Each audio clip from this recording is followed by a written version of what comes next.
Toca Livros e Universo dos Livros apresentam Visionários que Transformaram o Mundo, de George Elian, narrado por Breno Vilas Boas. Nota do autor. E se você pudesse se sentar para jantar com alguns dos empreendedores mais bem-sucedidos do mundo e conversar com eles? O que você perguntaria? Que ideias de negócios e lições de vida eles dariam a você? Obviamente, não foi possível colocar nenhum desses empreendedores extraordinários à sua mesa de jantar. Não importa quem estava cozinhando ou o que estava sendo servido. Mas posso ser seu embaixador e apresentarei em meu livro Visionários que Transformaram o Mundo, pessoas que realmente mudaram a maneira como vivemos e pensamos, como trabalhamos e nos divertimos, enfim, como vemos o mundo agora. Alguns podem até ser controversos e nos dar exemplos ruins. Apesar disso, cada capítulo traz lições de vida e de negócios de uma pessoa muito famosa e bem-sucedida. Uma coisa que aprendi ao longo dos anos como empreendedor é que, se você não tem paixão pelo negócio que está administrando, a probabilidade de não ter sucesso é muito alta. Estou aqui para alimentar essa paixão, oferecendo ótimas ideias nas quais você pode confiar. Meu objetivo é motivar e inspirar o leitor a agir e ter sucesso na vida. Fiquei muito inspirado a começar a trabalhar para mim e ser meu próprio chefe quando li a biografia de Richard Branson, enquanto a de Steve Jobs me fez querer ser o melhor no que faço. Porém, ler esses livros com mais de 500 páginas consome tempo. Por isso, coloco aqui as informações mais importantes sobre cada pessoa de forma concisa, para que você possa se beneficiar ao máximo do livro no menor período de tempo. Em resumo, você aprenderá as coisas mais importantes sobre cada uma dessas pessoas. Elas o motivarão e economizarão seu tempo. Como essas 10 pessoas foram escolhidas? Principalmente pelo seu impacto. Quão original foi a ideia delas? Quão influente essa ideia se tornou? Ela transformou nossa vida pessoal de maneira significativa? Alterou nossa vida profissional para nos tornar mais produtivos, mais reflexivos e mais bem equipados para realizar coisas e deixar nossa marca neste mundo? É fato que as respostas a essas perguntas são inteiramente subjetivas, assim como as escolhas das pessoas contempladas neste livro. Todas elas são transformadoras do mundo, pois seus produtos e serviços encontraram seu caminho, grande ou pequeno, para dentro de nossas vidas.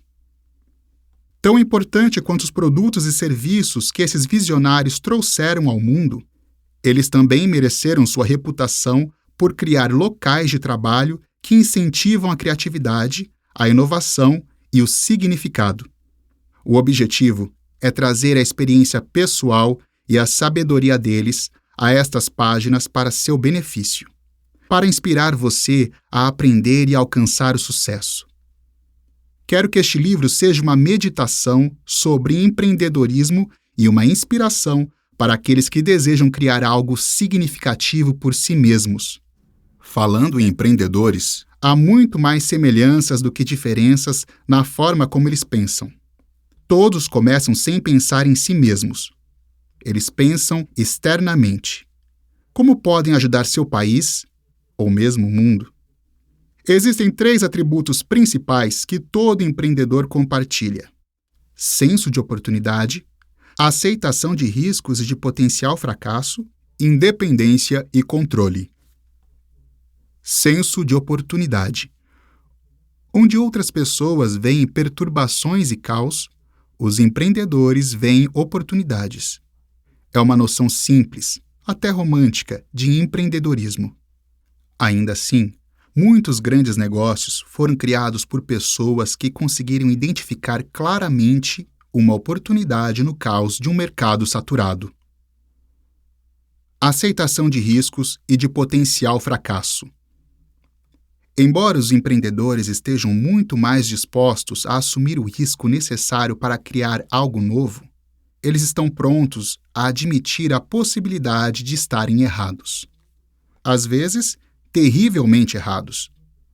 Entre os capitalistas de risco, de fato, o fracasso é visto como um distintivo de honra, pois você aprende muito mais com seus fracassos do que com seus sucessos.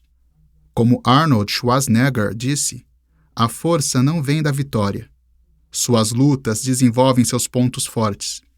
Quando você passa por dificuldades e decide não se render, isso é força. Independência e controle. Quase todo mundo quer ter um senso de independência e controle sobre sua vida. Porém, para os empreendedores, ter independência e controle é tanto uma necessidade quanto um desejo. Steve Jobs é um ótimo exemplo disso, controlando a experiência completa de usuário, desde a compra e o empacotamento até o hardware e o software. Não se engane, a necessidade de controle é fundamental para a visão do empreendedor. Indivíduos com foco externo de controle geralmente acreditam que os eventos acontecem como resultado de circunstâncias que estão além de seu controle. Por outro lado, as pessoas que possuem um locus de controle interno acreditam que os eventos em sua vida resultam diretamente de suas próprias ações ou comportamentos. Por essas três posições principais, os empreendedores mostram força, tenacidade e persistência. Eles vivem o que acreditam, construindo sucesso por meio de uma cultura e de valores fortes. Eles procuram nichos e lacunas no mercado. São arquitetos de sua própria visão apaixonada e focada. Uma característica pouco notada entre muitos dos empreendedores mais bem-sucedidos é a tragédia pessoal. Por exemplo, Oprah Winfrey foi abusada sexualmente dos 9 aos 13 anos de idade. E Steve Jobs não era desejado por seus pais biológicos e foi destinado à adoção quando recém-nascido. Mas eles tinham vontade de superar todos os obstáculos. Isso vem da confiança em si mesmos, e muitos desses empreendedores compartilham essa diversidade fundamental. Se há perturbações em suas vidas, parece haver uma visão para ir além de seus limites. Todas essas características e desafios são altamente evidentes nas conversas a seguir com alguns dos maiores empreendedores do mundo. Esses construtores excepcionais de instituições oferecem verdadeiros tesouros de insights. Como aproveitar novas oportunidades, criar empresas valiosas e duradouras, liderar pessoas, pensar de forma mais criativa e superar obstáculos. Todos eles sabem como vencer. Todos eles são vencedores. Este livro vai estimular seu pensamento e sugerir os ajustes necessários para garantir o sucesso dentro de sua situação. Espero que essas ideias lhe forneçam inspiração para descobrir mais ou desenvolver seu pensamento de acordo com novos caminhos criativos e gerar ideias brilhantes para sua vida e seus negócios. Steve Jobs. Lições de vida e de negócios. Introdução. Os gênios vêm em vários formatos e cores, e quando entram em uma sala, quase esperamos que eles brilhem ou vibrem com uma energia especial que os diferencia do restante de nós. Para muitas pessoas, o cavalheiro de constituição franzina, grisalho e de óculos, com blusa de gola alta preta, mangas compridas e jeans azuis, nunca teria sido motivo para um segundo olhar. Steve Jobs foi extraordinário em sua aparente normalidade. No entanto, quando você observa em profundidade, Jobs estava longe de ser comum. Sua perspicácia, persistência e fé absoluta na marca Apple e nos produtos Apple catapultaram a empresa do nada, em 1976, para o status de superestrela mundial hoje. A Apple é a segunda maior e mais conhecida empresa de tecnologia da informação ao consumidor do mundo. É também a maior corporação de capital aberto do mundo. Sua receita mundial em 2014 totalizou 182 bilhões de dólares. E, no final de 2014, a Apple se tornou a primeira empresa norte-americana a ser avaliada em mais de 700 bilhões de dólares. Se você quer entender a Apple, precisa pensar grande.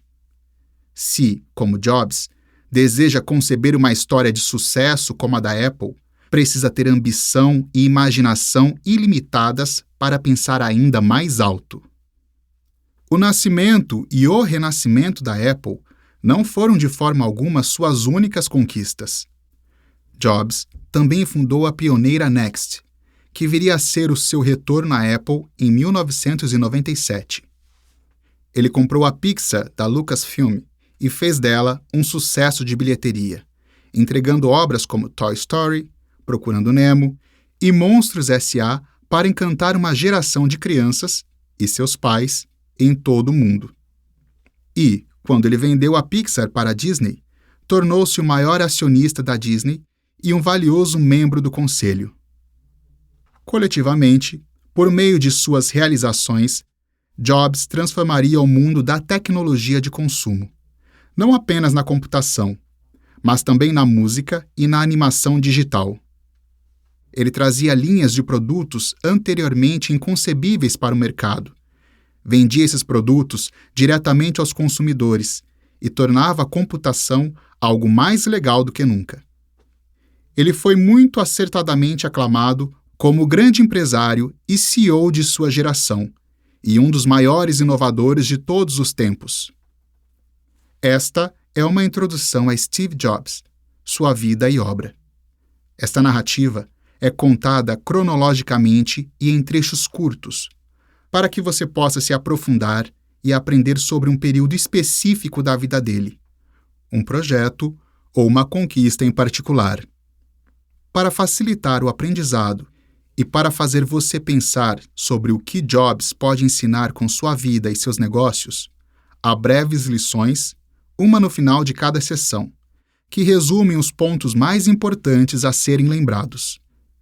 Nem todos estamos destinados a nos tornar Steve Jobs ou fundar uma empresa revolucionária como a Apple. Mas podemos tirar o máximo de proveito de seu exemplo e ter mais sucesso no que fazemos. Nasce um gênio. Steve Jobs nasceu em São Francisco, em 24 de fevereiro de 1955. Seus pais biológicos, Abdul Fattah John Gendley, nascido na Síria, um estudante de graduação da Universidade de Wisconsin, e sua mãe, uma estudante suíço-americana chamada Joanne Carol Skeable, não estavam planejando ser pais tão cedo. E mesmo depois que Skeable ficou grávida, seu pai conservador se recusou a deixá-lo se casar. Eles deram o bebê para adoção assim que ele nasceu. E Steve foi adotado por Paul e Clara Jobs, que estavam casados desde 1946, mas infelizmente eram incapazes de ter seus próprios filhos. Skeable havia especificado que o bebê deveria ser adotado apenas por pais graduados. Embora os pais adotivos tivessem pouca educação formal, um acordo foi firmado e prometeram incentivar e apoiar financeiramente o filho até a universidade. 1. O seu começo na vida não é o mais importante, é onde você termina que conta. Embora muitas crianças adotadas descrevam sentimentos de perda, abandono ou, de algum modo, de não pertencimento, Jobs não tinha essas preocupações. Ele acreditava que não fora abandonado, mas escolhido, e afirmou que Paul e Clara Jobs eram 1000% seus pais. Em sua biografia autorizada, reiterou: Paul e Clara são 100% meus pais, e Joanne e Abdul Fattah são apenas um banco de esperma e de óvulos. Não é rude, é a verdade. Os Jobs deram carinho ao filho adotivo e lhe proporcionaram uma infância confortável e estável. 2. Não tenha medo de falar a verdade. Quando Jobs tinha 5 anos, a família se mudou para Mountain View, que mais tarde se tornaria o coração do Vale do Silício. Logo após a mudança, eles adotaram uma filha, Patty. A família Jobs estava completa e a infância de Jobs era normal e estável. Sua mãe trabalhava como contadora para a Varian Associates, uma das primeiras empresas de alta tecnologia da Califórnia, e seu pai trabalhava como mecânico e carpinteiro. O jovem Jobs foi incentivado a trabalhar ao lado de seu pai na oficina e, como resultado, adquiriu muitas habilidades práticas. Jobs aprendeu como as coisas funcionam e como fazê-las com as próprias mãos. O casal Jobs eram pessoas despretensiosas e práticas, e sua ética de trabalho foi passada para os 2 filhos. 3. Habilidades práticas e trabalho duro sustentam as conquistas. Jobs era uma criança inteligente e obteve nas provas do ensino fundamental notas 2 anos mais avançadas que o esperado para sua idade, mas não era um aluno particularmente dedicado e costumava perturbar as aulas. Ele pulou 1 ano na escola e, enquanto estava na Homestead High School, em Cupertino, fez uma grande amizade com Bill Fernandes, que mais tarde se tornou o primeiro funcionário da Apple Computers, que apresentou Jobs a seu vizinho, Steve Wozniak. Juntos, Jobs e Wozniak transformariam o mundo da tecnologia. 4. Os relacionamentos pessoais são vitais para o sucesso. Jobs se formou do ensino médio em 1972 e, fiel à promessa de seus pais, matriculou-se no Reed College, em Portland, Oregon, apesar do fato de que mal podiam se dar ao luxo de pagar a faculdade. Jobs ficou apenas 6 meses na Reed antes de desistir. Ele dormia no chão do dormitório dos amigos, reciclava garrafas de Coca-Cola para ganhar alguns centavos e fazia refeições gratuitas no templo Hare Krishna. Esse poderia ter sido o fim da história de Jobs, mas só o fato de que ele não tinha interesse na educação convencional não significava que ele seria um perdedor ao longo da vida. 5. Nada está abaixo de você quando você está começando. No mesmo ano, Wozniak projetou e construiu uma nova versão do icônico jogo para arcade Pong e pediu ao amigo Jobs que o apresentasse à Atari em sua sede. Pensando que Jobs era o criador, a Atari ofereceu a ele um emprego como técnico. Jobs não os dissuadiu. Jobs trabalhou para a empresa no início dos anos 1970, mas tirou um período sabático de 7 meses para viajar à Índia, onde ficou em um ashram e buscou a iluminação espiritual com vários mestres religiosos. Ele estudou o budismo Zen seriamente, considerou se tornar um monge no templo Eiheiji, no Japão, e permaneceu um budista praticante ao longo de sua vida. 6. Conheça a si mesmo. As viagens de Jobs nesse período tiveram um efeito profundo nele.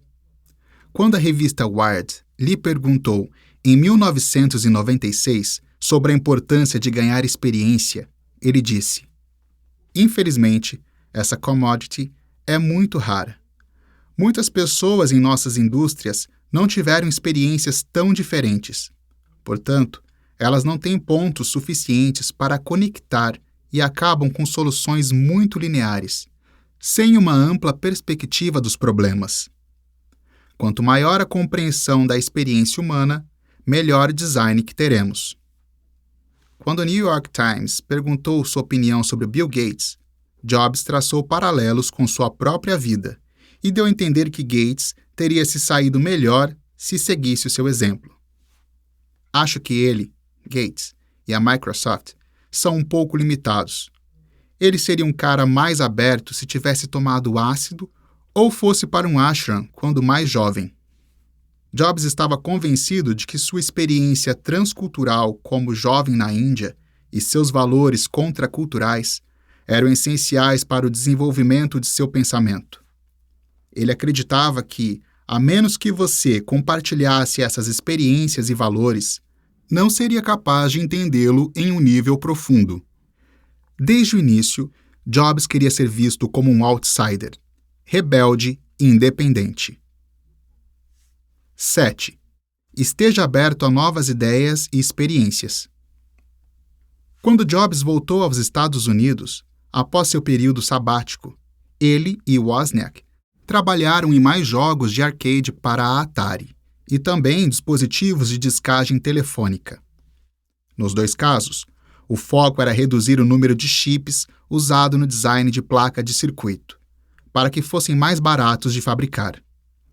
Os dois homens experimentaram tecnologias diferentes e venderam seus dispositivos ilegalmente, burlando as tarifas telefônicas das chamadas de longa distância. A computação como disciplina estava em sua fase inicial em meados da década de 1970, mas Jobs e Wozniak ingressaram no Homebrew Computer Club, em Menlo Park, um grupo de indivíduos de mente técnica que conheciam, experimentavam, conversavam e trocavam peças como hobby. Foi na primeira reunião da Homebrew que Jobs viu um MITS Altair, um dos primeiros microcomputadores, e Wozniak, subsequentemente, lembrou que foi naquele momento que ele se inspirou a projetar o primeiro produto da Apple. 8. Mantenha-se a par das novas tecnologias.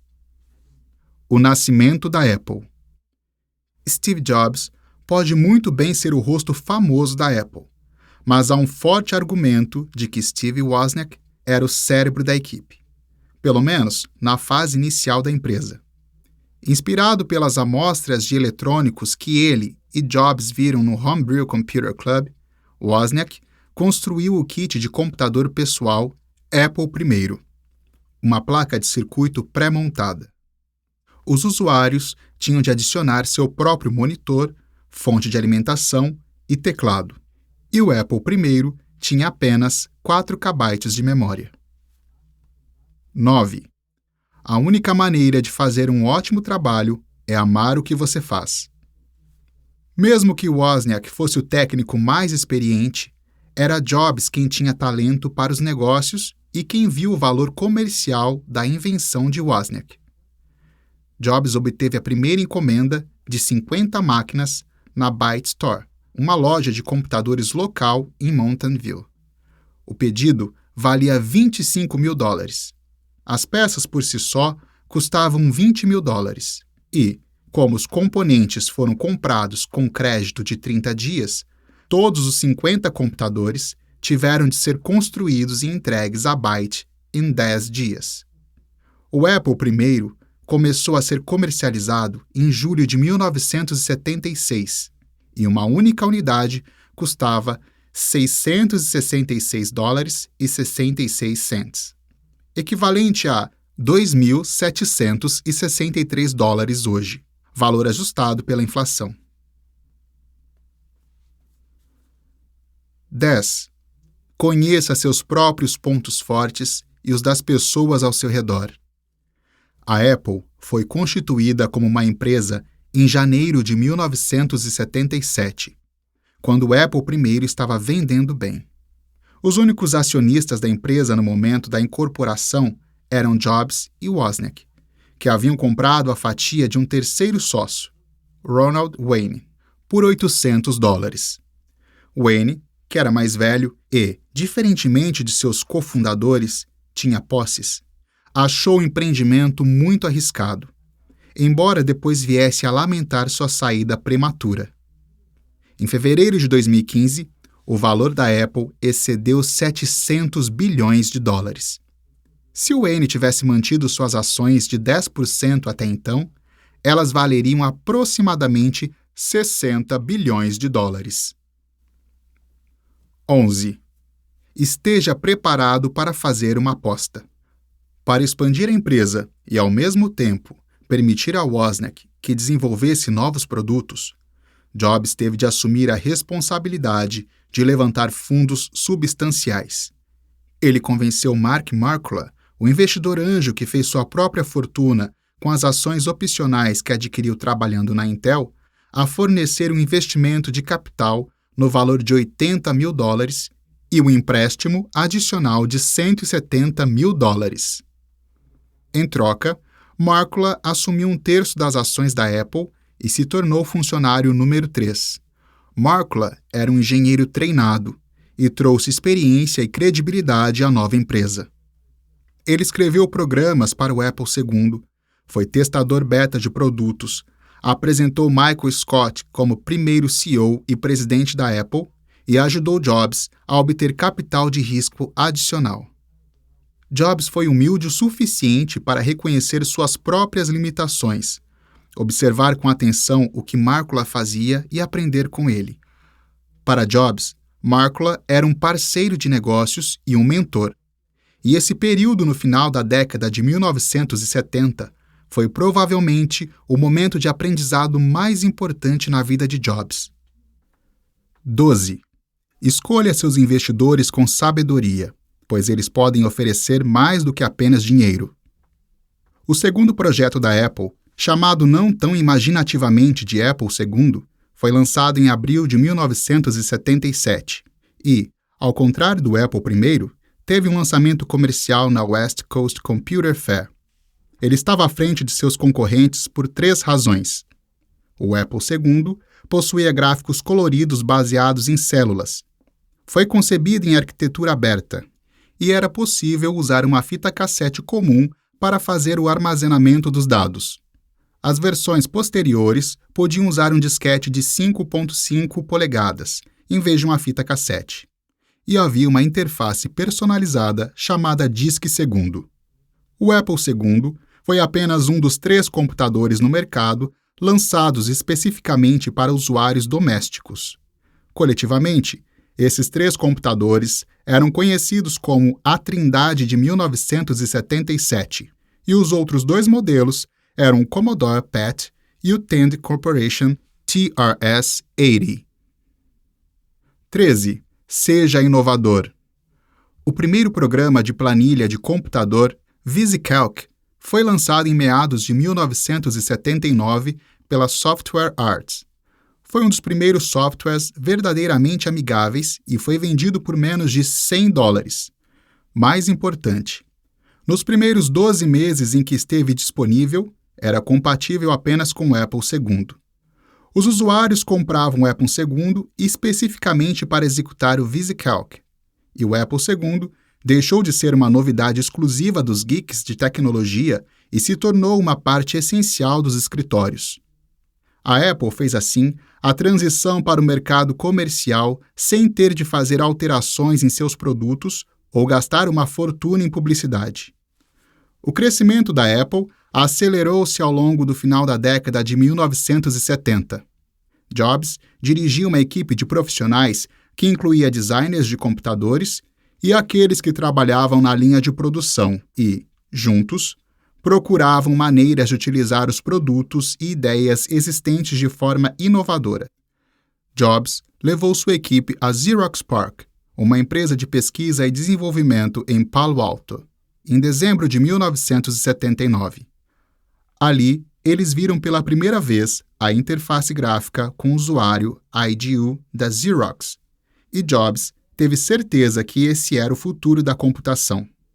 Jobs negociou 3 dias de uso das instalações da Xerox em troca de $1 milhão em oferta pública inicial de ações, e foi o tempo necessário para sonhar com os principais recursos do Apple Lisa, o primeiro computador pessoal destinado a usuários corporativos individuais a ter uma interface gráfica. Sem dúvidas, a Xerox também se saiu bem com esse acordo. O preço em oferta pública inicial de ações que haviam pedido foi de apenas $10.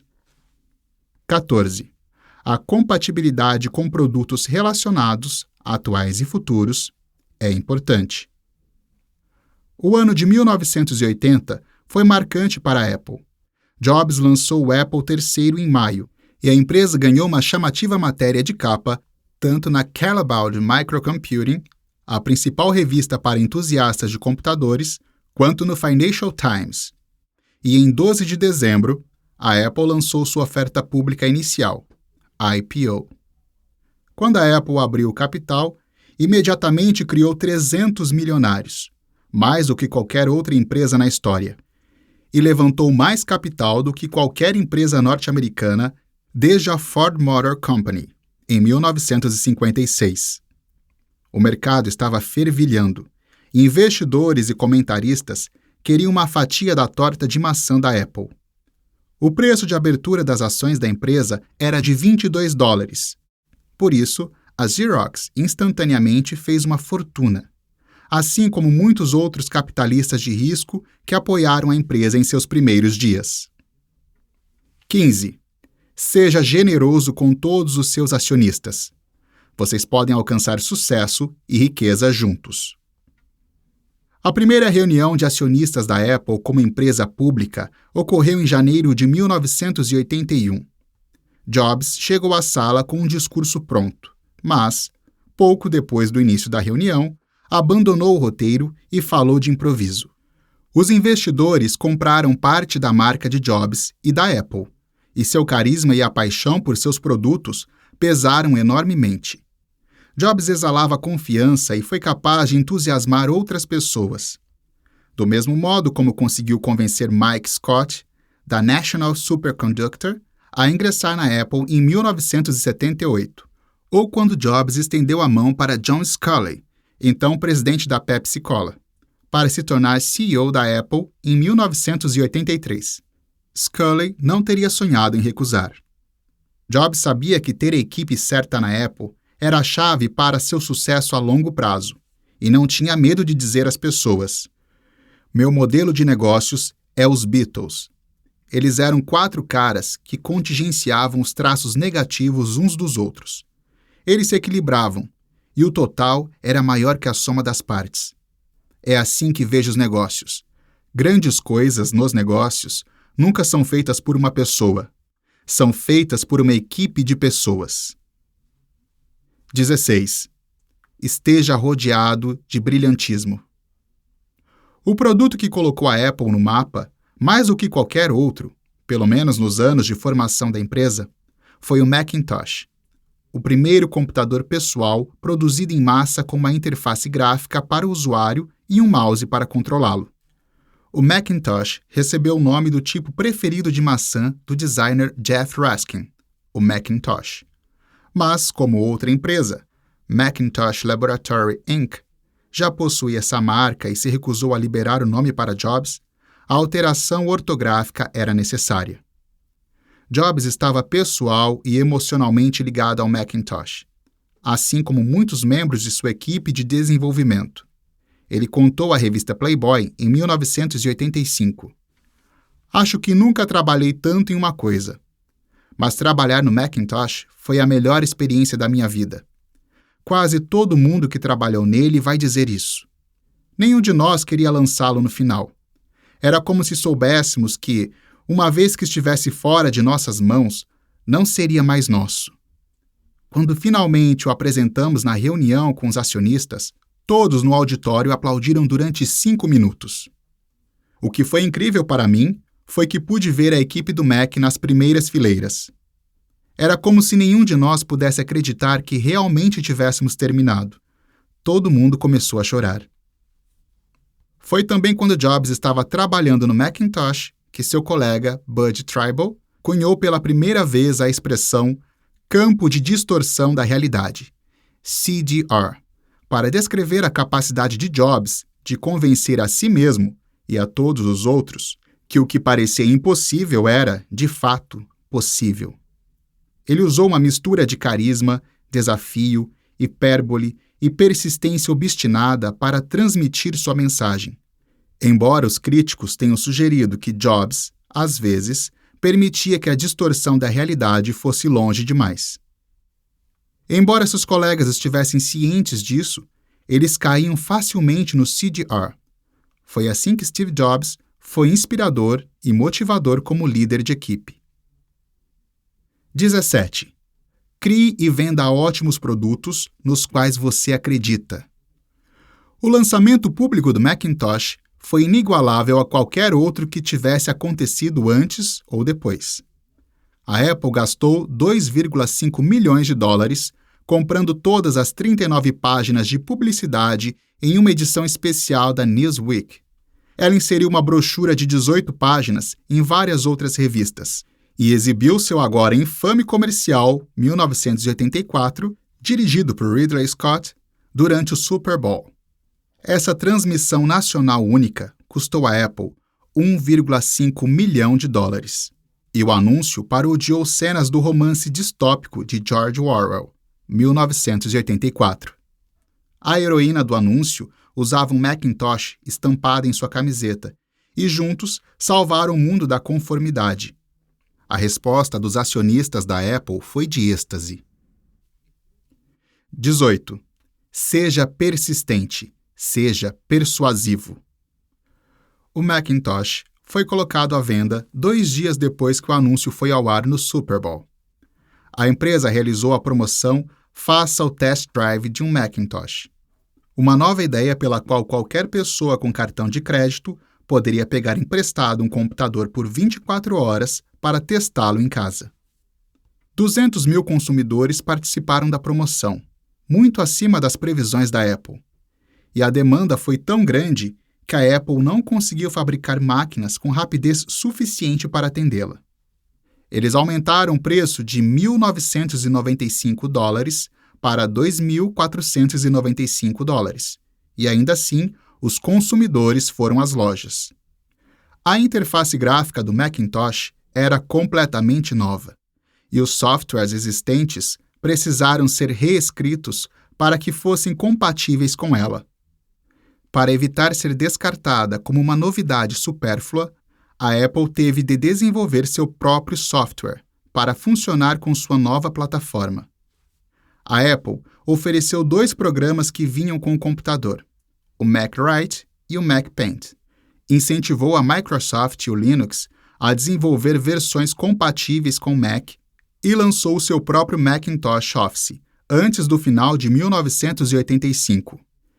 Esses foram os primeiros empreendimentos da Apple no mundo dos softwares, mas Jobs reconheceu que suas máquinas nunca dominariam o mercado a menos que houvesse programas suficientes e de alta qualidade para rodar nelas. 19. As pessoas que levam a sério o software devem fazer seu próprio hardware. Embora Jobs fosse charmoso e persuasivo, ele também era desorganizado e irregular em seu estilo de gestão. Os colegas se lembram de Jobs fazendo reuniões até altas horas da madrugada e ainda esperando que os funcionários estivessem em suas mesas às 7 horas da manhã seguinte.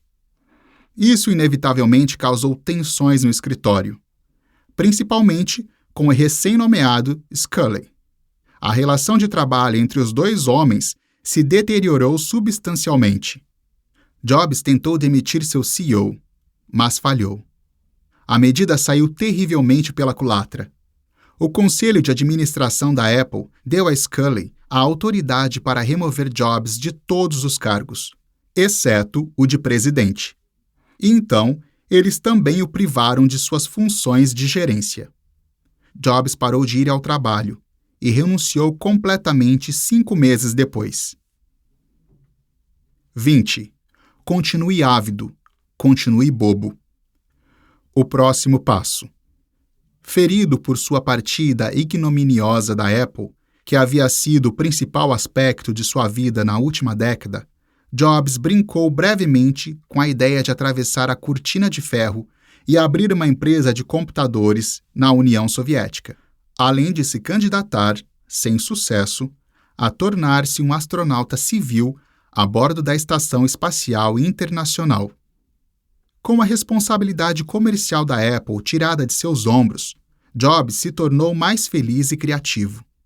Em um discurso na Universidade de Stanford, em 2005, ele lembrou de sua demissão da Apple como a melhor coisa que poderia ter lhe acontecido. Ele refletiu: tenho certeza de que nada disso teria acontecido se eu não tivesse sido demitido da Apple. Era um remédio de sabor horrível, mas acho que o paciente precisava dele. 21. Olhe criticamente para si mesmo. Reconheça seus erros e trabalhe duro para corrigi-los. Jobs vendeu todas exceto uma de suas 6,5 milhões de ações da Apple e, consequentemente, embolsou $70 milhões, uma quantia enorme em qualquer época, mas especialmente em 1985. Usando a experiência adquirida na Apple, a primeira coisa que ele fez foi investir $7 milhões em dinheiro em um novo empreendimento, a Next, e fez uma parceria com o bilionário Ross Perot. Jobs usou a experiência adquirida com a Apple de forma crucial nessa nova empresa, onde ele sozinho tomava as decisões e poderia levar os produtos na direção que desejasse. Ele tinha ideias sobre a arquitetura que queria seguir e as experimentou. 22. Não tenha medo de ser um iniciante novamente. Com preço de $9.999, o primeiro computador Next era muito caro para os usuários domésticos e educacionais para os quais havia sido projetado originalmente. No entanto, continha tecnologias experimentais, como chips de processador de sinal digital, uma porta Ethernet integrada a um kernel Mac, e esses recursos inovadores o tornaram atraente para as comunidades financeira, científica e acadêmica. Jobs identificou esse interesse e galvanizou a mídia para cobrir o luxuoso evento de gala que marcou o lançamento do produto. O palpite de Jobs de que o Next era mais adequado como máquina de pesquisa estava certo. Enquanto trabalhava no CERN, Tim Berners-Lee inventou seu navegador para o World Wide Web, em sua estação de trabalho Next. Seguir seus instintos era importante para Jobs e, na maioria das vezes, eles se mostravam corretos. Ele refletiu sobre o assunto. Você não pode conectar os pontos olhando para frente. Você só pode conectá-los olhando para trás. Então você precisa confiar que os pontos se conectarão de alguma forma no futuro. Você precisa confiar em alguma coisa, na sua intuição, destino, vida, karma, o que for. Essa abordagem nunca me decepcionou e fez toda a diferença na minha vida. 23. Faça o que você acha que é certo, mesmo se não fizer sentido no momento. Jobs não estava satisfeito com a primeira versão do Next, e em menos de um ano ele lançou o Next Cube. Jobs anunciou o Next Cube como o primeiro computador interpessoal.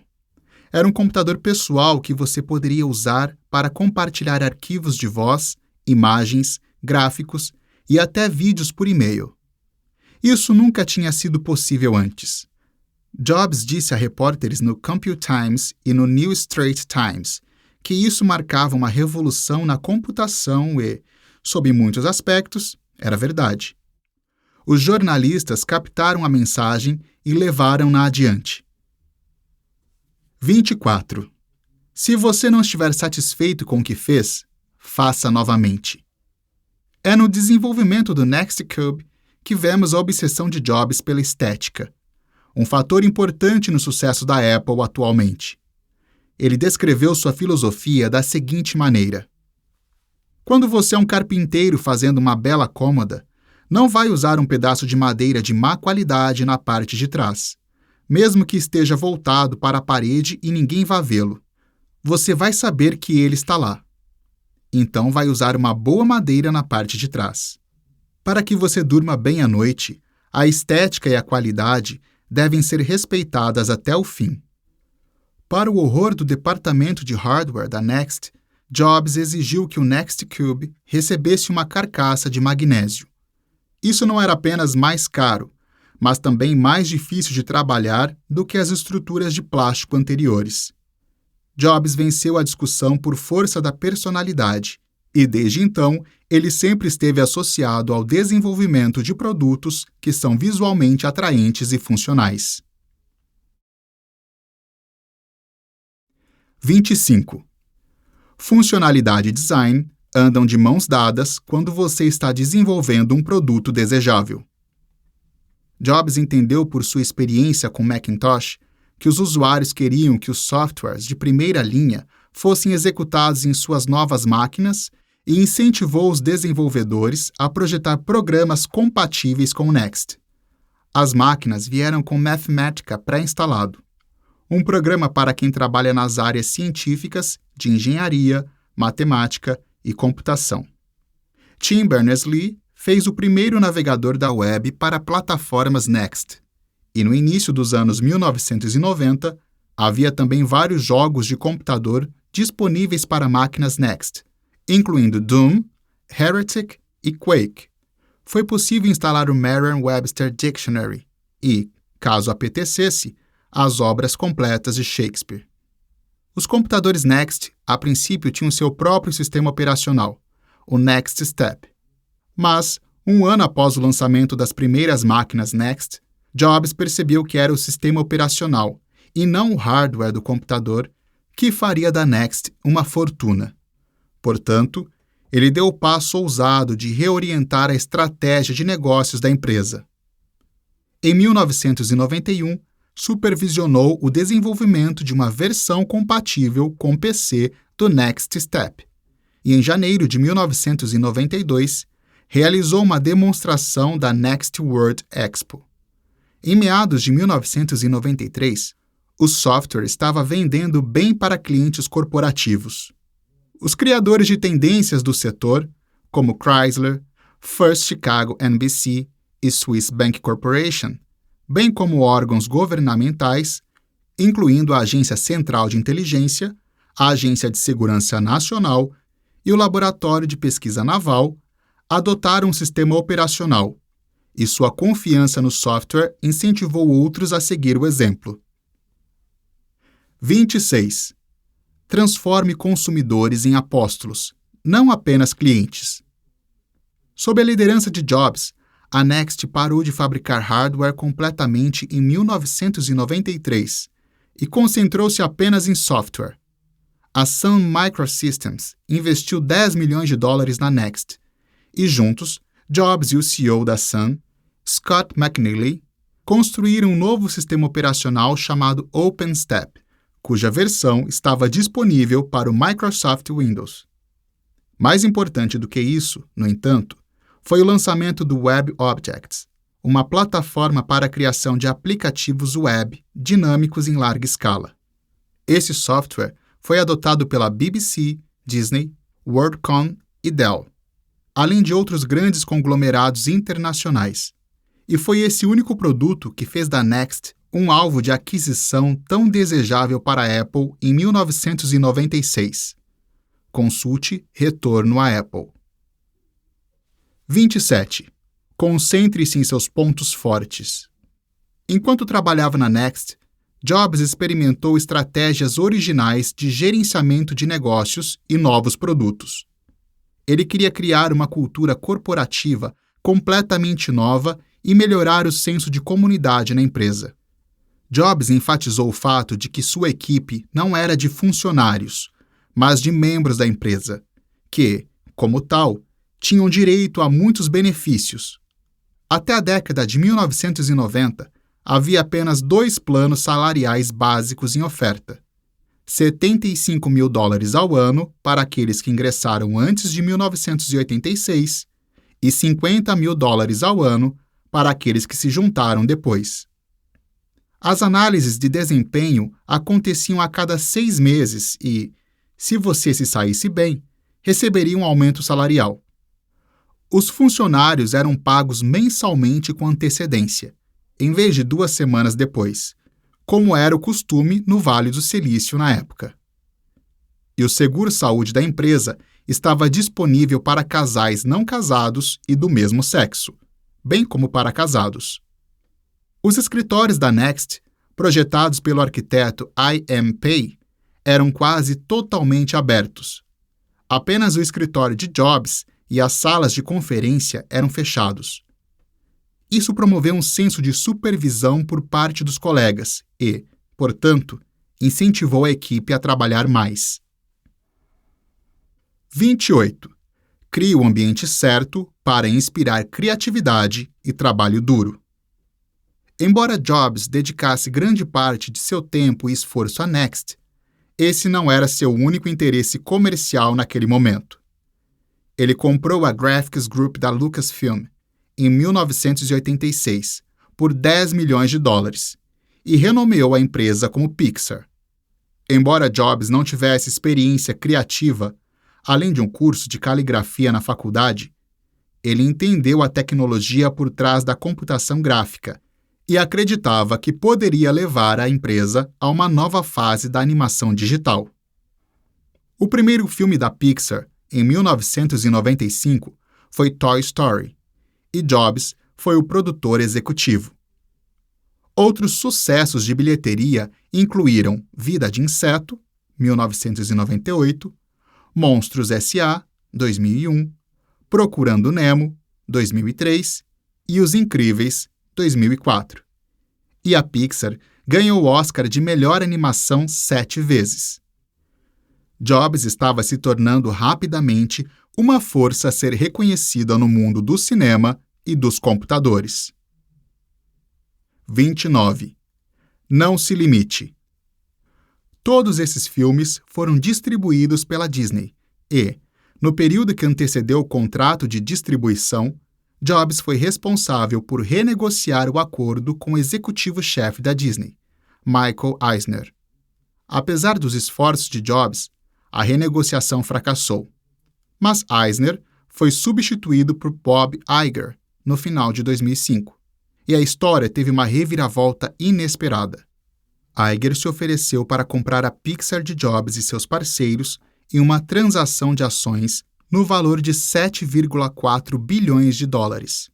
Jobs aproveitou a oportunidade e, consequentemente, se tornou o maior acionista individual, possuindo 7% das ações da Disney. Ele também se juntou ao conselho de diretores da Disney. 30. Certifique-se de diversificar seu portfólio. O retorno à Apple.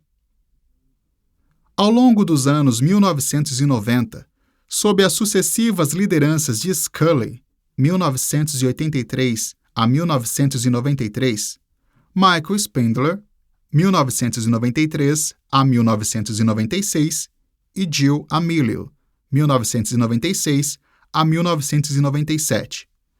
A Apple passava por dificuldades comerciais, tanto que Amelio descreveu a empresa como um navio com um buraco no fundo, vazando água. O PC IBM estava dominando o mercado de computadores e tinha uma interface gráfica comparável. As novas linhas de produtos da Apple, que incluíam Centris, Quadra e Performa, eram mal comercializadas e vendidas erraticamente. E em 1995, foi tomada a decisão de licenciar o Mac OS e o Macintosh ROMs para fabricantes terceirizados, removendo cegamente o diferencial do Macintosh. 31. Com a pessoa errada no comando, mesmo uma empresa forte pode dar uma guinada para pior. O que os diretores da Apple fizeram, no entanto, foi perceber suas deficiências e, em particular, que eles precisavam de um sistema operacional de nova geração para levar a empresa adiante no século XXI. A Next e a Be Inc. competiram entre si no processo de licitação, e a Next emergiu da batalha triunfante. A Apple adquiriu a Next por 419 milhões de dólares em dinheiro, e Jobs recebeu pessoalmente 1,5 milhão de ações da Apple. Jobs foi convidado de volta à Apple, inicialmente como consultor, em dezembro de 1996, quando Amelio foi deposto. E 7 meses depois, foi nomeado CEO interino, cargo que se tornaria permanente em 2000. Em 1985, em uma entrevista à revista Playboy, Jobs dissera ao repórter: "Sempre estarei conectado com a Apple. Espero que, ao longo da minha vida, meu fio e o da Apple voltem a se entremear, como em uma tapeçaria. Pode haver alguns anos em que não estarei lá, mas sempre voltarei." Inconscientemente, ele havia predito o próprio futuro. 32. Seja paciente e humilde. O retorno de Jobs foi uma lufada de ar fresco para uma empresa que se tornara cada vez mais estagnada em suas ideias, projetos e pessoal. Jobs encerrou projetos de pesquisa e desenvolvimento que não considerava viáveis a longo prazo, incluindo CyberDog, Newton e OpenDoc. Identificou uma brecha nos contratos de licenciamento do Mac OS e a usou para finalizá-los. e abalou a estrutura de gestão da empresa. A revista Salon informou que, após o retorno de Jobs, os funcionários da Apple tentavam evitar entrar em um elevador com ele, por medo de não terem mais um emprego quando as portas se abrissem. Mas, na realidade, apenas alguns membros da equipe tiveram esse destino. Jobs reestruturou o conselho de administração da Apple, catapultando para dentro alguns dos melhores executivos da Next, e permitiu que as duas empresas se fundissem completamente. 33. Não tenha medo de tomar decisões difíceis. Aqueles que são loucos o suficiente para pensar que podem mudar o mundo são os que geralmente conseguem. Os jornalistas estavam interessados em relatar que Jobs era o salvador da Apple, mas ele não via dessa maneira. Quando a Business Week lhe perguntou, em maio de 1998, se seu retorno revigoraria a empresa com um senso de magia, Jobs respondeu: "Você está perdendo ponto. Isto não é performance individual. O que está revigorando esta empresa são duas coisas. Primeiro, há muitas pessoas realmente talentosas nesta empresa que ouviram o mundo dizer durante alguns anos que elas eram perdedoras, e algumas delas estavam prestes a começar a acreditar. Mas elas não são perdedoras. O que não tinham era um bom time de treinadores, um bom plano, uma boa equipe de gerenciamento sênior, mas elas têm isso agora." Sua humildade com relação a esse assunto ganhou muito respeito entre seus colegas da Apple e da comunidade tecnológica em geral. 34. Respeite sua equipe. A recuperação corporativa da Apple havia começado e Jobs era o homem com a visão e a mão no leme. Embora provavelmente apenas suspeitasse disso na época, as coisas para a Apple estavam prestes a ficar muito emocionantes. Usando o aplicativo WebObjects da Next como base, Jobs lançou a Apple Store em novembro de 1997. O uso dos WebObjects significou que a Apple Store foi rápida na construção. Levou menos de um ano para projetá-la e operacionalizá-la. E no primeiro mês de negociação, a Apple Store gerou $12 milhões em pedidos. Essa foi a primeira vez que a Apple teve um ponto de venda direto. Até então, sempre vendia produtos por meio de agentes terceirizados.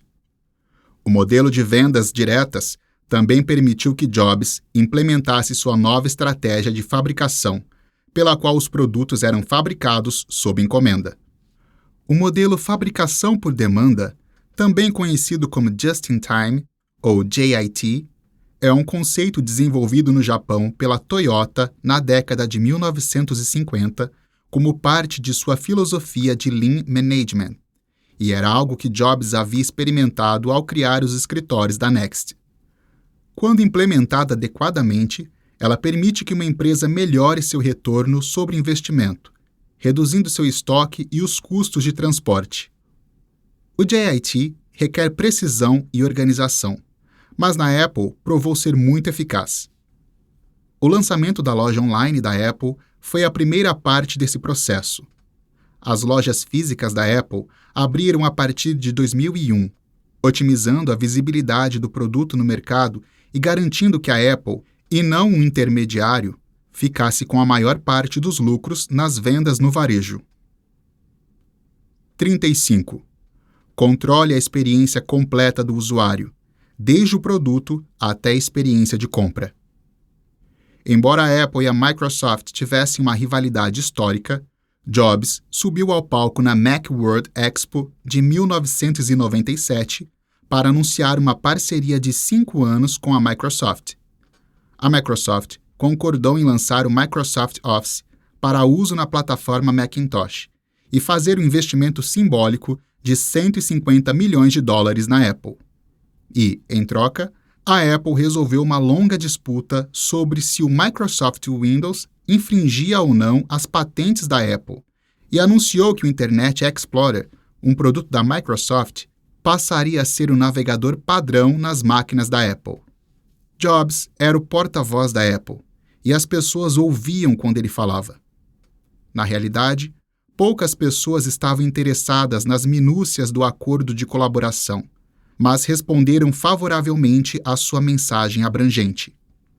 Se quisermos avançar e ver a Apple saudável e prosperando novamente, temos de superar algumas questões. Temos de deixar de lado essa noção de que, para a Apple vencer, a Microsoft precisa perder. Temos de adotar a noção de que, para a Apple vencer, a Apple precisa fazer um trabalho muito bom. E, se outras pessoas vão nos ajudar, isso é ótimo, porque precisamos de toda a ajuda que pudermos conseguir. E, se estragarmos as coisas e não fizermos um bom trabalho, não é culpa de outra pessoa, é nossa culpa. Então acho que essa é uma perspectiva muito importante. Se queremos o Microsoft Office no Mac, é melhor tratar a empresa que o lança com um pouco de gratidão. Gostamos do software deles. Portanto, a era em que isso se definia como uma competição entre a Apple e a Microsoft acabou, no que me diz respeito. Trata-se de tornar a Apple saudável. Trata-se de a Apple ser capaz de fazer contribuições incrivelmente grandes para o setor e de se tornar saudável e prosperar novamente. 36. Encontre um inimigo. Grandes rivalidades são a melhor propaganda. Com as vendas indo de vento em popa e a boa reputação da Microsoft como um impulso adicional, Jobs avançou com confiança em 1998, iniciando um período extraordinário de inovação para a Apple. A empresa transformaria o mundo dos eletrônicos de consumo com o lançamento do iMac, do iBook, do iPod e, claro, do Mac OS. Mais uma vez, Jobs enfatizou a importância da estética no processo de design do iMac. Design é uma palavra engraçada. Algumas pessoas pensam que design refere-se à aparência, mas é claro que, se você se aprofundar, verá que refere-se a funcionamento. O design do Mac não era o que parecia, embora isso fosse parte dele. Em primeiro lugar, era como ele funcionava. Para projetar algo muito bem, você precisa entendê-lo. Você deve entender o que realmente importa. É preciso uma dedicação apaixonada para entender algo completamente, ruminá-lo, não apenas engoli-lo com rapidez. A maioria das pessoas não tem tempo para fazer isso. O I, imaginativamente, representava a internet, individualidade e inovação. E foi ideia de Ken Segall, funcionário de uma agência de publicidade de Los Angeles. Jobs originalmente queria chamar a nova máquina de Macman, mas reconheceu a superioridade da sugestão de Segall e a adotou. 37. Ligue para um especialista quando precisar. O que vendia o iMac era sua simplicidade. Os usuários queriam experiências prontas para uso, e era exatamente isso que Jobs lhes dava, mesmo quando era difícil de entregar. Esse tem sido um dos meus mantras: foco e simplicidade. Simples pode ser mais difícil do que complexo. Você deve trabalhar duro para manter seu pensamento limpo e simplificá-lo. Mas vale a pena no final, porque, quando você chegar lá, poderá mover montanhas. Isso não era apenas retórica, no entanto. Jobs praticou o que ele pregou. Em um famoso comercial de TV, um garoto de 7 anos e seu cachorro foram desafiados a montar um iMac, disputando com um estudante de MBA da Universidade de Stanford, com um HP Pavilion 8250. A criança e o cachorro terminaram a tarefa depois de 8 minutos e 15 segundos. O estudante de MBA comeu poeira. 38. Mantenha o design simples e, quando chegar lá, simplifique ainda mais. Ainda mais revolucionário que o iMac, no entanto, foi o iBook, o primeiro laptop voltado ao consumidor. O primeiro modelo, o iBook G3, foi apelidado de A Garra, e Jobs o revelou durante seu discurso na Macworld Conference and Expo, em Nova York, em junho de 1999. O iBook estava disponível em várias cores brilhantes. diferenciando-se de seus concorrentes creme ou pretos.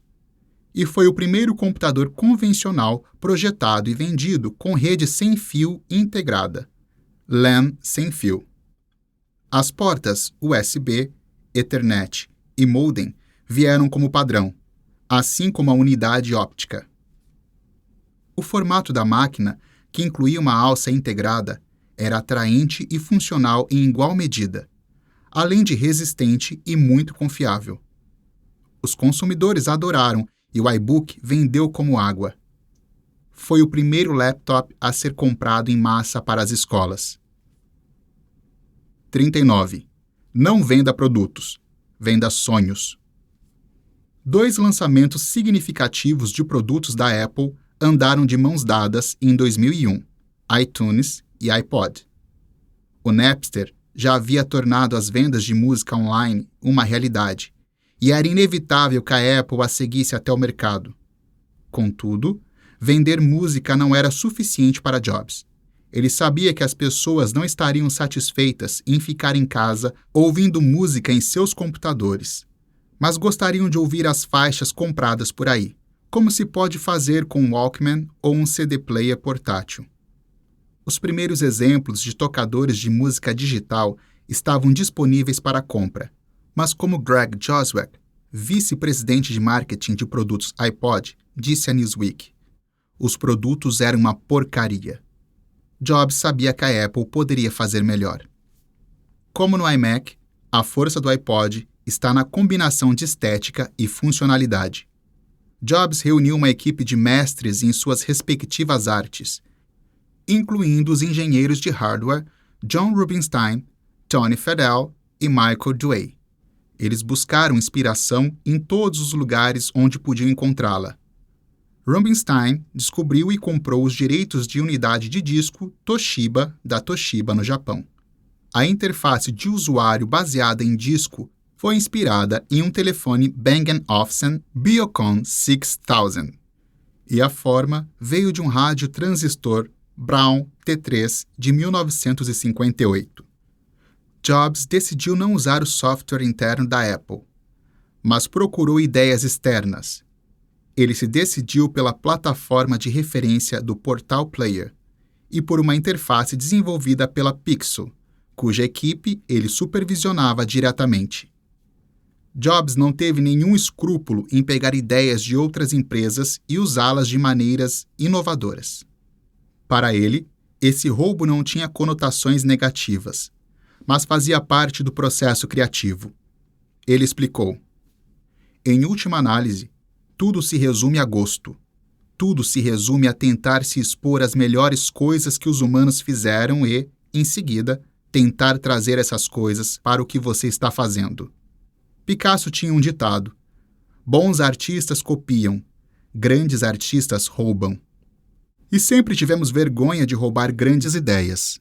E acho que parte do que tornou o Macintosh excelente foi que as pessoas que trabalhavam nele eram músicos e poetas, e artistas, e zoólogos, e historiadores, que também eram os melhores cientistas da computação do mundo. O primeiro iPod era compatível com Mac, tinha um disco rígido de 5 GB e podia armazenar cerca de 1000 músicas. 40. Você não precisa ser o primeiro, mas precisa ser o melhor. O lançamento do iPod por Jobs é importante porque marca o momento em que a Apple passou dos computadores para os eletrônicos de consumo. Jobs era um visionário e, no fundo, sabia que o futuro da eletrônica e dos computadores não estava em máquinas de mesa, mas em dispositivos portáteis e multifuncionais e nos programas de computador que rodariam neles. Essa mudança de foco ficou explícita na mudança de nome da Apple, de Apple Computers Inc. para Apple Inc., que Jobs anunciou ao público durante seu discurso na Macworld Expo de janeiro de 2007. A miniaturização de componentes para o iPod, é claro, abriu caminho para a criação do iPhone e do iPad. O revolucionário iPhone era, em essência, um iPod de tela grande com o primeiro serviço de correio móvel por vídeo do mundo e uma versão totalmente funcional do Safari, o navegador da Apple. Foi lançado ao público em julho de 2007 e tomou de assalto o mercado de telecomunicações móveis, deixando para trás, da noite para o dia, os líderes de mercado da BlackBerry e da Nokia. O iPad, lançado em janeiro de 2010, preencheu a lacuna de mercado entre o iPhone e o iMac e, embora houvesse a preocupação de que o iPad afastasse o interesse do iPhone e do iMac, isso não aconteceu. Os consumidores compraram a identidade da marca e queriam possuir todos os 3 itens. Além disso, a obsessão de Jobs pela aparência de seus produtos significava que, pela primeira vez, os eletrônicos eram legais. Novos modelos de iPhone foram lançados em um ciclo de 12 meses, e os fãs mais dedicados precisavam ter a nova versão imediatamente toda vez que era lançada. Novas funções de software, como Photo Booth e FaceTime, e recursos de hardware, como as câmeras frontal e traseira, tornaram cada produto Apple irresistível. A Apple ficou à frente de todos os seus concorrentes, inclusive da Microsoft, sua rival de longa data. 41. Não confie em pesquisas de mercado. As pessoas não sabem o que querem até que você mostre a elas. Sem dúvida, Jobs era extremamente bem-sucedido e admirado profissionalmente por seus colegas e funcionários. Mas nem sempre era popular. Ele era um perfeccionista exigente e sempre queria estar um passo à frente no jogo. Resumindo sua visão da seguinte forma: nem sempre temos a chance de fazer tantas coisas, e todas devem ser excelentes, porque esta é a nossa vida. A vida é breve, e então você morre, sabe? E todos nós escolhemos fazer isso com nossas vidas. Então é melhor que seja excepcionalmente bom, é melhor valer a pena. A busca pela perfeição, não apenas para si, mas para todos os outros, tornou incrivelmente difícil para seus colegas da Apple acompanhá-lo. Em 1993, Jobs chegou à lista da revista Fortune dos chefes mais difíceis dos Estados Unidos e, 14 anos depois, a mesma revista, que de modo geral apoiava Jobs e seus empreendimentos, descreveu-o como um dos principais egomaníacos do Vale do Silício. 42.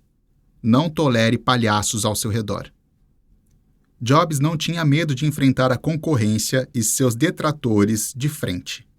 Desde o final dos anos 1980, Jobs enfrentou Michael Dell, CEO da Dell, e eles trocaram farpas publicamente. Jobs chamou os computadores da Dell de caixas bege não inovadoras.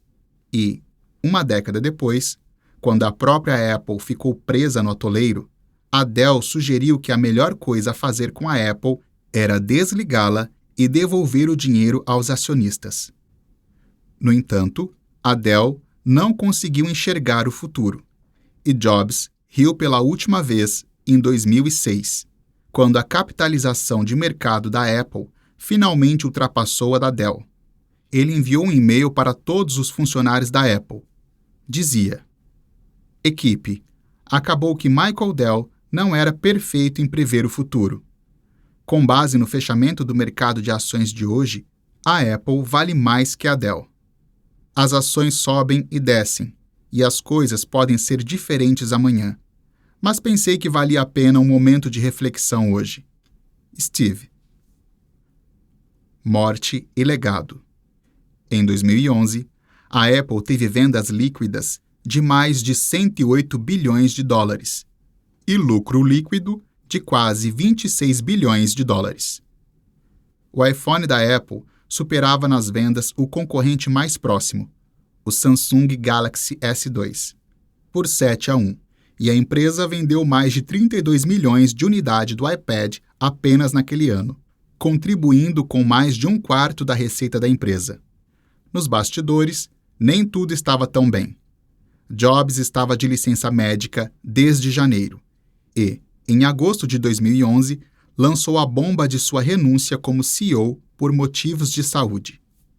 Ele permaneceu na empresa como presidente do conselho Mas os mercados tremeram com choque. O preço das ações da Apple caiu 5% nas negociações após o expediente. Para muitas pessoas, o rosto de Jobs, seu estilo único de liderança e o sucesso comercial da Apple se tornaram inseparáveis. A realidade era que Jobs estava doente havia muito tempo. Ele tinha sido diagnosticado com câncer no pâncreas em 2003 e havia anunciado o fato para sua equipe na Apple em meados de 2004. Embora o prognóstico para o câncer de pâncreas fosse ruim e Jobs sofresse de uma forma particularmente rara, um tumor neuroendócrino das células das ilhotas, Jobs resistiu à ideia da intervenção médica nos primeiros 9 meses, tentando combater a doença com mudanças em sua dieta. O campo de distorção da realidade de Jobs, que se mostrou tão eficaz ao criar produtos de consumo, cegou a seriedade de sua condição. Mas, nessa ocasião, a força da personalidade e da autoconfiança não era suficiente para derrubar a realidade médica.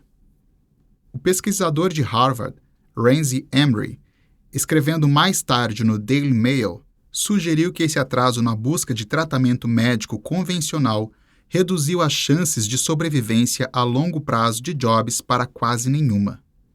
Mais tarde, Jobs lamentou a situação, como confidenciou ao biógrafo Walter Isaacson. Jobs tentou seguir uma dieta vegana, acupuntura, remédios fitoterápicos, jejuns de sucos, limpezas intestinais e até consultou um médium. Nenhuma dessas abordagens alternativas funcionou e ele passou pela primeira cirurgia em julho de 2004. A pancreático-duodenectomia, também conhecida como procedimento de Whipple, foi uma grande operação cirúrgica e pareceu remover com sucesso o tumor. 43. Às vezes, você tem de seguir os métodos tradicionais, especialmente quando se trata de vida ou morte. Jobs não tinha medo de falar sobre doença e morte, embora, compreensivelmente, preferisse discutir tais assuntos como se estivesse a um passo de distância deles. Em 2005, ele fez um discurso importante na Universidade de Stanford, que resumiu suas opiniões. Ninguém quer morrer. Mesmo as pessoas que querem ir para o céu não querem morrer para chegar lá. E ainda assim, a morte é o destino que todos compartilhamos. Ninguém jamais escapou. E é assim que deve ser. Porque a morte é provavelmente a melhor invenção da vida. É o agente de mudança da vida. Limpa o antigo para abrir caminho para o novo. Agora mesmo o novo é você, mas um dia, daqui a não muito tempo, você gradualmente se tornará o velho e será removido. Desculpe por ser tão dramático, mas é bem verdade. Seu tempo é limitado, por isso não o gaste vivendo a vida de outra pessoa. Não fique preso ao dogma que é viver com os resultados do que outras pessoas pensaram. Não deixe o barulho da opinião dos outros abafar sua própria voz interior. E o mais importante, tenha a coragem de seguir seu coração e intuição. De alguma forma, eles já sabem o que você realmente quer se tornar. O resto é secundário. 44. Viva a sua vida ao máximo, pessoal e profissionalmente, porque ninguém sabe quanto tempo terá na Terra. O período de lua de mel sem câncer foi breve. Jornalistas que assistiram ao discurso de Jobs na Conferência Mundial de Desenvolvedores da Apple, em 2006, descreveram-no como magro, esquelético e apático, em forte contraste com suas palestras vibrantes de antes. A posição oficial da Apple era que Jobs estava com boa saúde. No entanto, os boatos não paravam, e os acionistas começaram a fazer perguntas, dizendo que tinham o direito de saber. A Bloomberg publicou inadvertidamente um obituário de Jobs com 2,5 mil palavras, em agosto de 2008, ao qual Jobs respondeu com ironia: "Os relatos a respeito de minha morte são muito exagerados." Era uma frase que ele pegara emprestado de Mark Twain. Jobs e seus colegas da Apple tentaram evitar responder a perguntas sobre sua saúde, declarando que era um assunto particular de Jobs e sua família. Mas, no início de 2009, quando Jobs estava doente demais para fazer o discurso final na Macworld Conference and Expo, ele teve de abrir o jogo. Inicialmente, atribuiu seus problemas a um desequilíbrio hormonal, mas depois anunciou que havia descoberto que seus problemas relacionados à saúde são mais complexos do que pensava. Jobs anunciou uma licença de 6 meses, nomeando Tim Cook como CEO interino, e foi submetido a um transplante de fígado em Memphis, em abril daquele ano. A CNN informou que seu prognóstico era excelente. 45. Quando você é o rosto de uma empresa internacional, seus assuntos privados se tornam assuntos de todos. Após o transplante, Jobs retornou à Apple e trabalhou por 18 meses. Ele supervisionou o lançamento de uma variedade de produtos inovadores, do Mac OS X Snow Leopard e do Magic Trackpad, aos iPads com Wi-Fi e 3G, e os novos modelos do MacBook, iPhone e Mac Mini. A agitação em torno de novos produtos da Apple, embora estimulante, também foi exaustiva e, novamente, em janeiro de 2011, Jobs anunciou sua licença por motivos médicos. Ele continuou a fazer aparições públicas, inclusive nos lançamentos públicos do iPad 2 e do iCloud, mas o câncer havia retornado agressivamente e estava cobrando seu preço. Jobs deixou o cargo de CEO da Apple em 24 de agosto de 2011, dizendo ao conselho de administração: "Eu sempre disse que, se chegasse um dia em que não pudesse mais cumprir meus deveres e expectativas como CEO da Apple, eu seria o primeiro a informar vocês." Infelizmente, esse dia chegou. Ele nomeou Tim Cook como seu sucessor no cargo de CEO, mas continuou como presidente do conselho. 46. Saiba quando é a hora certa para deixar o cargo e permitir que outra pessoa tome as rédeas.